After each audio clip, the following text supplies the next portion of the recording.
दूसरी बात ये है कि सब पे जो है इमोशनली डिपेंडेंट है, ये हमेशा डिपेंडेंट रहेगा सब पे। ये जो है मेरा सिंपल सवाल ये है कि अल्फ़ा हुआ कैसे? पहली बात तो आपने हर एक वीडियो में औरतों को गालियाँ देता है, कहते हैं वो बेसिकली बेकार है, जो मर्दों के दिमाग के साथ खेलती हैं, शादी बेकार है। मैंने कहा ठीक है भाई, मान ली बात तेरी। बहुत से अल्फ़ा मेलों को तो मैं भी जानता हूँ जिनके बच्चा है। तो ये औरत बेकार है वो चलो समझ में आ गया, तुमको अच्छी नहीं लगती शायद, हो सकता है उनकी सोच से तुमको दिक्कत हो, ठीक है, वो तो तुम्हारा पर्सनल ओपिनियन है, पर उसको पब्लिकली डालना सही है या गलत है वो मैं नहीं जानता, क्योंकि बहुत सारे लोग आपके ओपिनियन से एग्री भी करते हैं, तो आपके सपोर्ट में फेवरेबल और हेटर्स हमेशा खड़े हो जाते हैं। ये मैंने वीडियो बनाया था, बहुत सारे लोग कहने लग गए थे अरे ये तो औरतों को, ये is the most king of simp, मुझे बोलना शुरू कर दिया था। बेटा देखो ऐसा है, सिम्प विम्प का तो मुझे नहीं पता, मेरा कोई औरतों से लेना देना नहीं है। मेरे सामने कोई औरत आ भी गई तो मैं उसे कुछ दे नहीं सकता, क्योंकि मैंने पहले ही बोल दिया था मैं इनफर्टाइल हूँ, तो मेरे पास कोई नहीं है बोल करके, मेरा खाता वैसे ही बंद है, चाह के भी नहीं खुल सकता। बहुत सारे लोग कहेंगे आईवीएफ कर लो डोनर एक्स के साथ, मुझे चाहिए ही नहीं, मुझे बच्चे नहीं चाहिए, ठीक है। और यही वजह है कि कोई औरत मेरे साथ नहीं करेगी, कोई औरत मेरे से ब्याह नहीं करेगी, फर्स्ट ऑफ ऑल। और दूसरी बात कि जो ये बोलता रहता है, टॉपिक पे आ जाते हैं, ये जो बोलता रहता है कि मैं, आप स्ट्रांग बनो, आप अकेले हो, आप लोन वुल्फ हो, don't be scared to make enemies, सारी बातें, कोई हिपोक्रेट इसके कैरेक्टर में एक भी चीज़ नहीं दिखती, क्योंकि ये सब पे इमोशनली डिपेंडेंट है and is a border line sex addict. यही वजह है कि इसके बच्चे हुए। इसका बॉडी काउंट 350 से ऊपर है, और इसकी मतलब बॉडी काउंट मतलब number of sexual partners you had, मतलब 350 400 से ऊपर है, कि अपने चांद से लड़कियों को इंप्रेस करता था, पर उनसे मेकआउट करता था।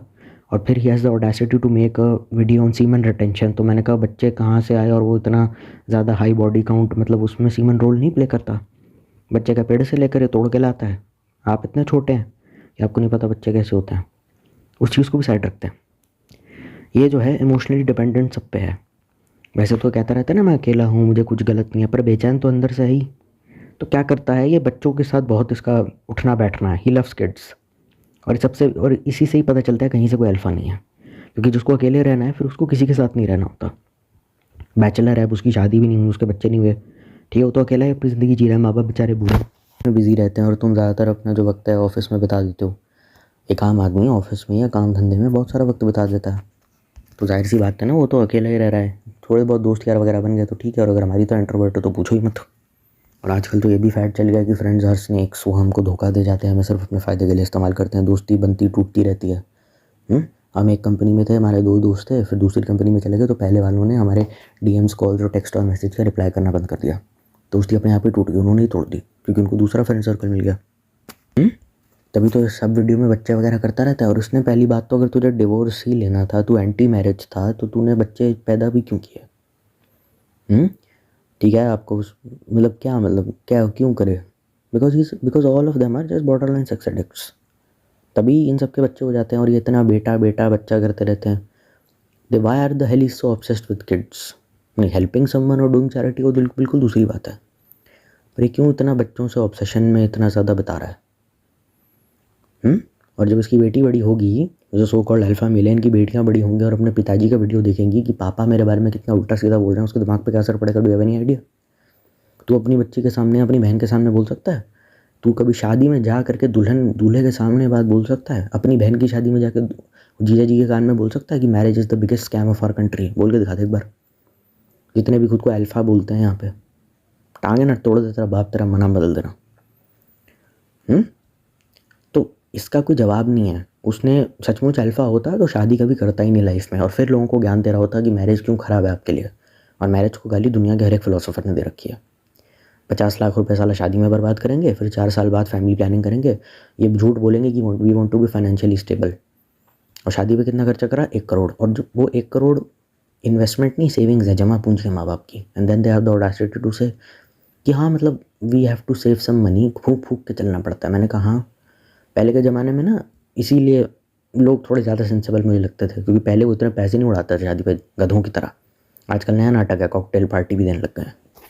तूने शादी क्यों करी? और शादी करी भी तो अपने बच्चों को जन्म ही क्यों दिया, जब तुझे अच्छे से पता था ये बात कि one day you have to leave your wife? और ये तो मैं उन लोगों की बात करूँ जो इंडियन है, जो विदेश में, उनका तो पता ही नहीं, माँ का तो पता ही नहीं। देखो, मैं ये नहीं कहता कि सिंगल पेरेंट बेकार होता है, सिंगल पेरेंट बच्चे को सही से पाल नहीं पाता है, पर कहीं ना कहीं देखो, मैं इस बात का विरोध भी नहीं करता, मैं न्यूट्रल रहना चाहता हूँ, क्योंकि मदरली इंस्टिंक्ट उसके अंदर है कहीं ना कहीं डीप डाउन, और वो चिल्ड्रन से ऑब्सेस है, पर उसको वो चीज़ पसंद नहीं जो बच्चा जिससे निकलता है, उसको वो चीज़ पसंद नहीं, उसे औरतें पसंद नहीं। और बहुत सारे लोग कहेंगे कि हमें गंदी लड़कियां क्यों मिलती हैं, क्योंकि तुम गंदी जगह हो। और क्या हो सकता है? तुम्हें लग रहा है ना कॉर्पोरेट में मैं जाऊँगा और वहाँ पे मुझे हूर की परियां मिल जाएंगी, या मुझे अच्छे लड़के मिल जाएंगे, तो ऐसा नहीं होने वाला। वहाँ तो अच्छे लड़के मिलेंगे ही नहीं, क्योंकि इंसान की पहचान उसके नाम से नहीं, उसके काम से होती है। अच्छा काम कीजिए, अच्छे लोग मिलेंगे। वो काम हो सकता है दुनिया की नज़रों में एकदम दो कौड़ी का हो, लेकिन आपकी नज़रों में अच्छा हो, या आपकी नज़रों में अच्छा हो, दुनिया की नज़रों में दो कौड़ी का हो। बहुत सारे लोग कहेंगे अरे वो टीटू भैया हैं, वो तो नौकरी करते थे इन्फोसिस में, उनको भाभी मिल गई। वो टीटू भैया को मैं नहीं जानता। अल्फा मेलो ने तबीयत से कॉर्पोरेट को माँ बहन की गाली दी है। और बिज़नेस के लिए मैं क्यों इतना अगेंस्ट हूँ उनके कोर्स बाय करने के लिए, क्योंकि 120 घंटा शायद हो सकता है आपको हफ्ते में काम करना पड़े, 100 घंटा, बहुत सारी एमएनसीज़ की तरह। क्योंकि एक बनी बनाई कंपनी में नौकरी करना एक बात है, और एक कंपनी का फाउंडर एंड सीईओ होकर के कंपनी को बनाना, और उसमें कितना कंपनी को बनाना और उसमें काम भी करना, खुद की सैलरी भी देना, एम्प्लॉयज़ को सैलरी देना, बिल्कुल दूसरी बात है। ऐसा ना हो कि 1 लाख रुपए की प्लेसमेंट हो, तुम लात मार दो और फाउंडर एंड सीईओ बन जाओ, और तुम्हारे स्टार्टअप में तुम्हारी सैलरी 10,000 है और 15,000 है, मतलब 1 लाख रुपए महीना कह रहा हूँ मैं, 12 LP है। ऐसा ना हो, और बहुत सारे लोग करते हैं ऐसा। वो भी तो अपना पैशन ही फॉलो कर रहे हैं। तो मैंने पहले ही कहा था कि समझ जाओ, क्योंकि कल को तुम्हारे पैसे नहीं कमाए तुमने और तुम्हारे माँ बाप ने तुम्हें उल्टा सीधा बोल दिया, फिर रोते हुए मत आना कि सर हमारे साथ गलत हो रहा है, हमारी हेल्प कर दो। सैडेस्ट पार्ट इज़ कि माँ ने, किसने तो बिना शादी के बच्चे पैदा कर रखे हैं, तो माँ को अपने बच्चों से मिलने नहीं दिया जा रहा और बच्चों को अपनी माँ से मिलने नहीं दिया जा रहा। तो हो सकता है माँ हो बच्चे को शायद मिस करती हो, तो उसको पता ही नहीं है, बेचारी परेशान है, ऐसी मिस है सर्किट। तुम ये नहीं कह सकते ना कि माँ का बच्चे के साथ अटैचमेंट नहीं है, होगा, वो मिस करती है, पर उसको मिलने नहीं देता वो। And he flexes like any normal dad कि आई लव माई किड्स, मैं उनके बिना जी नहीं सकता। उनको दिखाता है तबीयत से कि देखो मेरे बच्चे हैं, मैं इनसे कितना प्यार करता हूँ, but deep down he knows कि he views women as a sex object only. Divorce लेना था तो ले ही लेता ना, या फिर अगर इसको इतनी दिक्कत थी शादी से, डायरेक्ट अडॉप्ट कर लेता बच्चों को, अनाथ बच्चों की मदद हो जाती। वो नहीं करेगा। सब गलत किया इसने अपनी लाइफ में। इसलिए कहा जाता है गुरु जब बनाओ तो उसका कैरेक्टर बहुत सोच समझ के देखो कि उसका कैरेक्टर वैसा है भी या नहीं।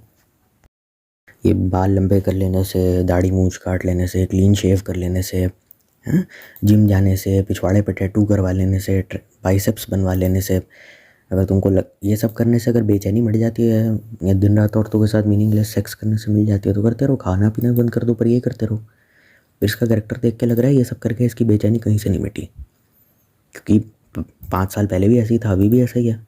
वो अपनी बेचैनी को मतलब बेसिकली एक्सप्रेस करता रहता है इन सब चीज़ों के जरिए। He is deep down insecure and he feels lonely, तो जिम जाता रहता है और ये सब हरकतें करता रहता है ताकि टेस्टोस्टेरोन हो, और मैं फोकस करूँ। उस इवन टेंशन भी इसलिए कर रहा है क्योंकि उसको विदेश में जाके एंजॉय करना है। तो या he doesn't have any moral ethical background to be honest. तभी तो ये हो सकता है ना कि यूट्यूब चैनल बना के क्यों बात करता रहता है, because he is alone and nobody is there to listen to him. तुम अकेले हो, तुम्हारी कोई सुनने वाला नहीं है, तुमको कोई समझता नहीं है, और तुम्हारे आसपास के जो लोग हैं तुमसे, उनका एज डिफरेंस तुमसे बहुत ज़्यादा है, छोटे बच्चे हैं।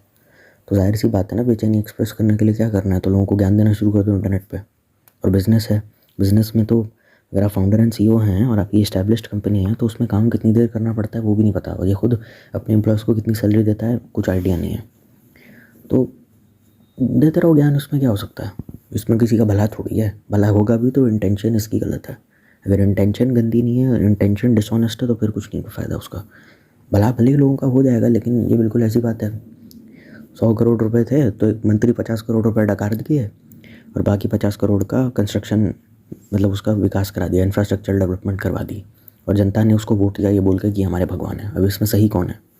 50 करोड़ का काम भी तो किया ना, लेकिन 50 करोड़ खा भी तो लिया ना, अब सही कौन है?